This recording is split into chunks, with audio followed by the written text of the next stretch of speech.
Bonjour, bonsoir les plumos, bienvenue sur cette vidéo. Donc c'est la première étude de cas comme je vous avais promis. Je vous prie de m'excuser, j'ai mis un petit peu le temps pour le faire par rapport à ce que j'avais annoncé dans l'article. Donc j'ai un peu procrastiné, j'avoue, j'ai un petit peu remis au lendemain, mais je vous ai pas oublié. Donc c'est la première étude de cas d'une longue série, j'espère. Je vais faire de mon mieux en tout cas pour en faire au moins deux par mois. Sur une moyenne, je pense, de 5 ou 10 bouquins à peu près qu'on me soumet par semaine pour observer, analyser. Donc j'apprécie beaucoup vos nombreuses demandes. Simplement, je ne peux pas les satisfaire toutes par manque de temps, ou alors je serai obligé de vous facturer. Donc je préfère le faire gratuitement. Et certains d'entre vous ont accepté, notamment Jean-Pierre, que je remercie pour son concours, à ce que votre livre soit analysé en public. Alors si vous avez un nom de plume, par exemple, ce sera évidemment respecté, votre anonymat sera respecté. Après, si votre nom d'auteur est le même que votre vrai nom, c'est votre choix, je le respecte, hein, mais simplement, ça pose aucun préjudice. Hein. On est sur un blog d'auteur éditeur indépendant, on fait l'analyse d'un e-book, donc ça porte pas à mal. Et puis, on est là pour faire des critiques constructives, surtout pas de critiques gratuites. Donc, il y aura évidemment du négatif, il y aura du positif aussi, parce que bon, il faut respecter, je pense, les efforts de chacun. Et donc la première chose qu'on va regarder pour entrer dans le vif, c'est la couverture. Donc tous les éléments qu'on va regarder ensemble, ça va vous aider en fait à progresser parce qu'il se peut que vous-même, il y ait certaines erreurs que vous fassiez ou certains points positifs que vous utilisez. Vous avez peut-être des idées, vous pouvez les exprimer aussi sur le blog, vous savez. Et donc la couverture ici, les points positifs, c'est que bon, on voit tout de suite de quoi il s'agit. Les points négatifs, c'est que c'est pas très esthétique de mettre un texte en plein milieu d'une photo comme ça, et ce serait mieux soit que la photo elle soit en format transparent, donc on voit une poignée de main par exemple en transparent et puis le texte par-dessus, soit mettre le texte un petit peu ailleurs parce que là ça cache toute la couverture, c'est un petit peu dommage. Mettre le nom d'auteur de préférence en bas au milieu, parce que mettre le nom d'auteur en haut, c'est valable quand on fait du personal branding, c'est-à-dire si vous êtes un auteur super connu, qu'on parle de vous à la radio, à la télé, machin, et vous vendez par votre nom. En fait, les gens achètent pour votre nom. Donc là, d'accord, c'est une bonne idée de le mettre en haut et de le mettre en avant. Mais quand on n'est pas encore à ce stade-là, vous n'êtes pas encore connu, c'est mieux de le mettre en bas, visible hein, évidemment, soit en droite, soit à droite, pardon, soit au milieu. Et donc ici, autre point positif du titre, c'est un titre avec, ou un sous-titre, pardon, en l'occurrence, avec des numéros. Donc ça peut être 101 moyen 2, ça peut être les 5 astuces, les 7 astuces, enfin, les 5 qualités en tout cas à exiger de votre syndic, c'est plutôt pas mal. Mais le texte n'est pas super bien réparti. C'est d'un point de vue esthétique, le petit DE là, en tout petit au milieu, ça fait pas très classe. Ce serait mieux d'avoir par exemple mon syndic 2 et en dessous copropriété en plus gros. Ne mettre que 5 qualités en rouge par exemple et le reste en noir. Voilà, donc il y aurait certains points un petit peu à revoir au niveau de la couverture. Ensuite, ce qu'on va regarder, le profil d'auteur. Donc point positif, déjà il y en a un. C'est pas toujours le cas et pourtant c'est tellement important pour la crédibilité et la confiance. Donc on va jeter un œil sur le profil d'auteur. Et ici, il gagnerait à mettre quand même une photo de lui, et ou s'il veut pas mettre sa propre photo, mettre à ce moment-là une photo libre de droit, comme j'explique dans mon guide. Alors, si vous n'avez pas mon guide, évidemment, vous pouvez toujours l'acheter sur Amazon, il est vraiment pas cher, il va vous amener beaucoup d'informations précieuses, notamment sur les profils d'auteur. Il serait mieux de mettre 4 ou 5 petits blocs de paragraphes comme celui-là pour qu'on le connaisse mieux, qu'on connaisse mieux qui il est, un petit peu son parcours, et puis son bouquin aussi, qu'est-ce que son bouquin va amener, etc. Donc il n'y a pas assez de détails à ce niveau-là. Alors, là j'ai pas l'info prix parce que j'ai switché sur .com, je suis des fois sur .com, des fois sur .fr, parce que sur .com je fais des fois quand je fais des commentaires à des collègues auteurs américains. Mais si je regarde le prix sur .com par exemple, j'ai mis .com dans la barre de navigation. Voilà, 7,53 $, ça veut dire qu'il vend quand même son bouquin une moyenne de 5, 4 ou 5 euros par là. Et donc, c'est pas forcément une très bonne idée. Pourquoi? Premièrement, parce qu'il n'est pas encore connu. Il faut d'abord qu'il se fasse connaître. Deuxièmement, le nombre de pages. Un bouquin de 43 pages à plus de 5 euros, c'est pas justifié. Il vaudrait mieux mettre un prix de lancement, quitte à mettre un prix d'appel au départ, même qui est pas cher, qui rapporte pas beaucoup. Mais mettre un prix d'appel, ça va vous permettre d'en vendre plus et donc de mieux monter dans les classements. Et de vous faire connaître par la même occasion. Donc il faudrait revoir aussi le prix. Alors, point positif au niveau de la présentation, il a fait suffisamment de texte. Là, il n'y a ni trop ni pas assez, donc c'est parfait comme longueur de présentation. On peut même en mettre un petit peu plus, mais là, déjà, franchement, c'est pas mal par rapport à certaines présentations où il y a deux trois lignes. Par contre, alors sur la forme c'est bien, mais sur le fond ça fait un petit peu lourd, un petit peu formel, un petit peu juridique. Alors je sais bien que c'est du juridique, mais la démarche souvent des utilisateurs qui achètent un livre ou un guide, c'est de se simplifier la vie. Et donc même s'il y a du juridique, quand on voit un titre comme celui-là, on se dit ça va être simplifié. Je vais voir les 5 qualités, je m'attends à trouver les 5 qualités à exiger de mon syndic. Bon, et là je vois un texte un petit peu bateau, un petit peu formel. Alors bon, on va pas juger trop vite, on va quand même regarder l'intérieur après.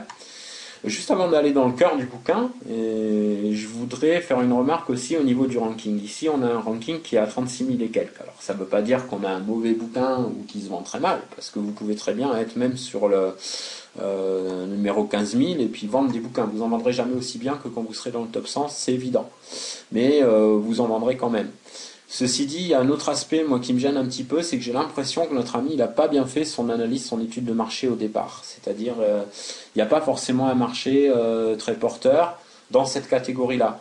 Là, je ne vais pas le faire parce que j'ai déjà, pour ceux d'entre vous qui ont mon guide, vous vous souvenez comment on fait une recherche dans les catégories d'Amazon, c'est très simple, ça prend 2 minutes.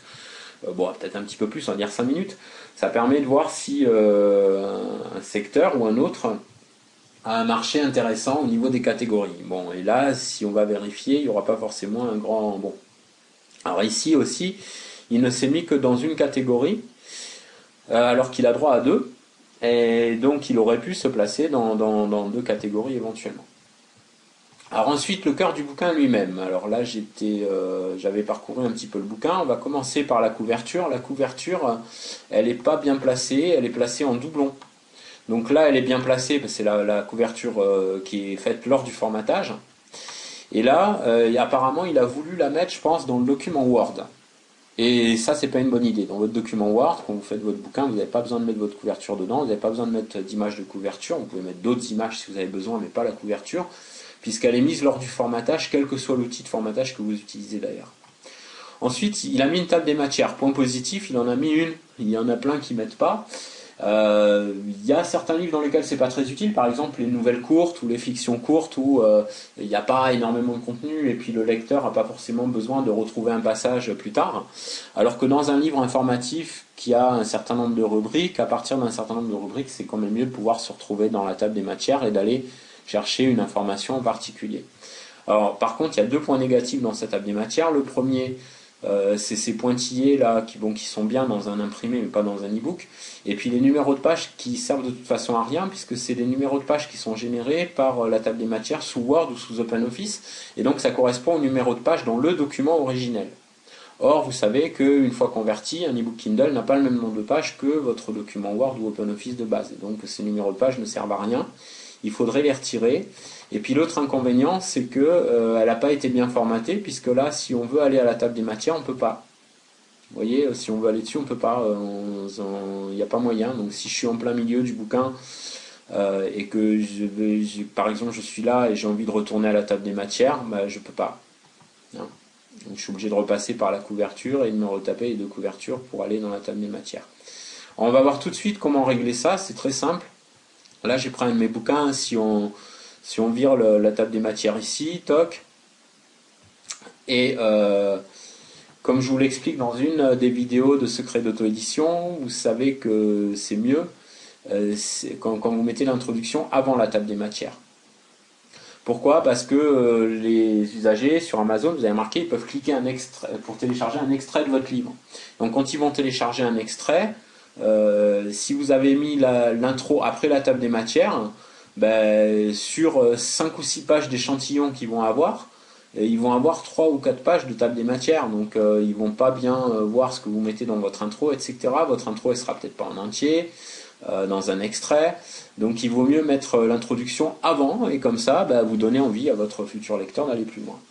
Alors là on est à la fin du dernier texte de l'introduction, on fait CTRL, donc vous appuyez sur CTRL et Entrée, toc, donc on fait un saut de page, et j'appuie encore 2 fois sur Entrée. Par sécurité, pour mettre ma table des matières ici et pas ici, parce que si je la mets ici, tout en haut, j'augmente le risque qu'elle ne soit pas prise en compte. par Kindle, et donc je puisse pas y aller. Et donc par prudence, c'est mieux de la mettre une ou deux lignes après au niveau de la page. Donc là on est dans Word, alors je m'excuse pour les utilisateurs d'OpenOffice, mais là on va voir la fonction sous Word. Si vous voulez voir sous OpenOffice, vous pouvez télécharger mes templates prêts à l'emploi, je vais vous redonner le lien sous la vidéo.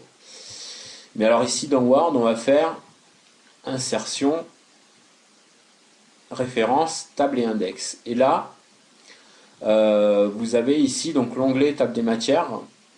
Vous avez, pour éviter d'afficher les numéros de page, vous décochez ici. Mais le problème, c'est que si vous choisissez votre format après ici différent, les pages vont revenir. Donc ce que je vous conseille de faire, c'est que vous allez d'abord dans les formats. Moi, celui que je recommande, c'est soigner. Et après, vous décochez cette case. Et donc vous avez votre table des matières sans numéro de page inutile et voilà, bien propre, bien soigné, bien placé. Et là, elle sera prise en compte au niveau du Kindle.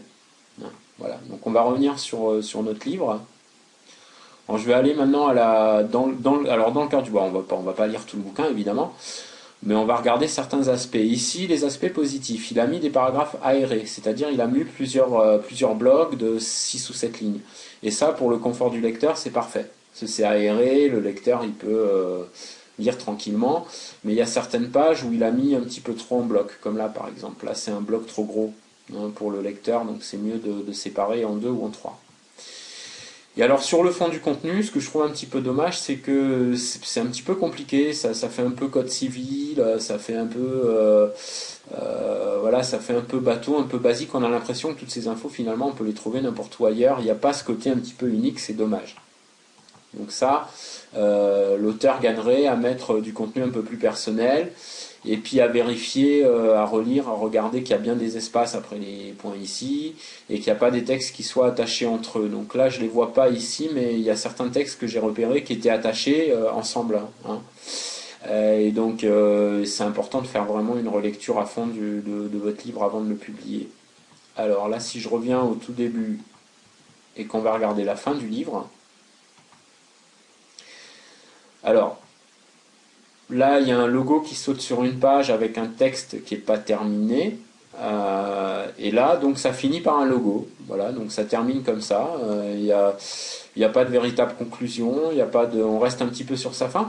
Et puis, l'aspect légal, quand même, ce serait pas mal de mettre un petit texte au niveau des logos et des marques. Moi, par exemple, si j'utilise un logo ou une marque, vous, pareil, si vous utilisez un logo, une marque, je ne sais pas, vous utilisez le logo Coca-Cola ou n'importe, ou la marque Coca-Cola, vous citez, c'est mieux de mettre un petit texte au début de l'égalité, entre la table des matières et l'introduction, par exemple, ou après la table des matières, par exemple. Là, je mets les marques mentionnées dans ce livre, le sens à titre purement informatif, sans intention de publicité ni de contrefaçon. Donc on peut mettre une phrase un petit peu du même genre pour les logos. C'est mieux, à ce moment-là, de préciser.